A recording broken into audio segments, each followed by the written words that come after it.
अस्सलाम वालेकुम जी। मैं जनाब की खिदमत विच बहुत ही प्यारा कलाम मियाँ मुहम्मद बख्श खड़ी शरीफ रहमतुल्लाह अलैह दा मैं जनाब की खिदमत पेश कर लगा। जनाब की खिदमत उतों बोल पेश कर रहा वा जिथे मियाँ साहब ने एक बड़ा कमाल शेर लिखा है। कदों दा कि जदों एक बंदा आके मरीद होया और कहने लगा सरकार मैं तुहाडा मरीद होना है। सरकार फरमांदे ने सजना ए घड़ा फड़, आओ सामने पानी पिया वगदा उथों पानी लैके आ।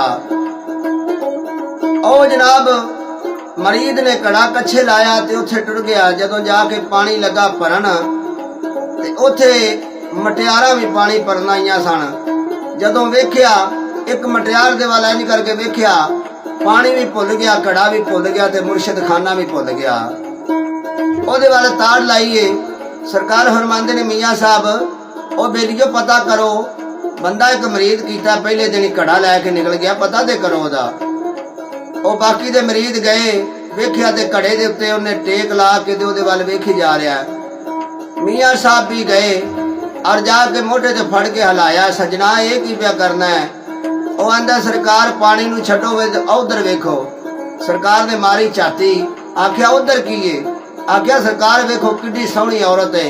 ते सरकार मियाँ साहब लिखते ने सजना अजे तू ओदे बनाए भांडे वेखे ने, बनाण वाला कारीगर ने वेख्या।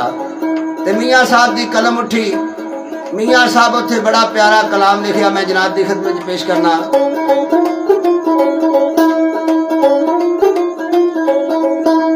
ए भांडे उत्ते न्यू लगाना ते ये अकल नहीं, न्यू लगा सो कारीगर नाल ओ जिसने शक्ल बनाई। ए चंगी मंदी सजना कोलों सहवारी हो जांदी, यार यारा हाल दा गिला नहीं करदे ओए सरपरीत जिन्ना दी। जनाब मियाँ मुहम्मद बख्श खड़ी शरीफ वाले लिखते ने एक जगह ते, क्योंकि एक शेर जा रहा है और ओदे उत्ते बकरी बैठी है ते कोलों मियाँ साहब दा गुजर होया। मियाँ साहब दा गुजर होया, ओ मौका वेखदे ने पे, क्योंकि मियाँ साहब आरफ लोग होए ने वली अल्लाह। उन्होंने कोलों कोई गल नहीं लिख दी है, दुनिया दा खाता वेख के दुनिया दे सामने पेश किया है।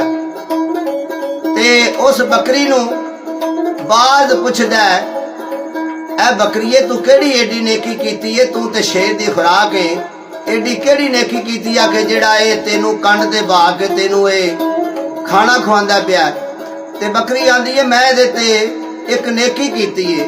आख्या ओ केड़ी नेकी? आख्या नेकी ये कीती है कि छोटा जिहा सी इहदी मां मर गई है ते मैं जंगल दे विच आउंदी हुंदी सा चुकण वास्ते ते इहनू मैं अपना दुध पियांदी सा। अज ये मैनू सैर करांदा, नाले मेरा ध्यान रखदा, नाले मैनू ये दाना पानी खवांदा है। बाज आंदा है, मतलब है कि नेकी करनी चाहिए। आख्या हो पर इंज करी, नेकी करी पर नस्ल वेख के करी। एक दिन बाज उड़दा जा रहा है ते जनाब पानी दे विच चूहा रुड़दा जांदा है ते डोबे खांदा जांदा है ते हाड़े पांदा है, मैनू कोई कढे।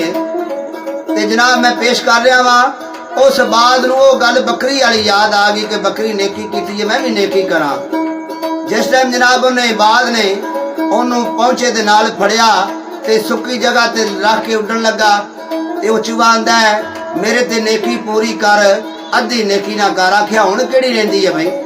आखन लगा मैनू अपने परां दे विच लै, मैनू ठंड बड़ी पे लगदी है, मैनू जरा गर्मी आवे, मैनू होश आवे। ते जनाब बाज नूं परां दे विच लै लिया, क्योंकि बाज गर्म बड़ा हुंदा है। ओ जनाब बाज जेड़ा सी ओनू अपनी बुक्कल दे विच लै के बैठा रहा।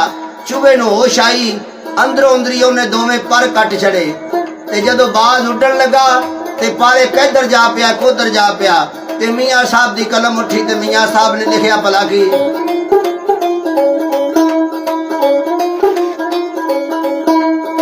असला दे सिर नेकी करिए ते उमरा ताई नहीं बुलांदे,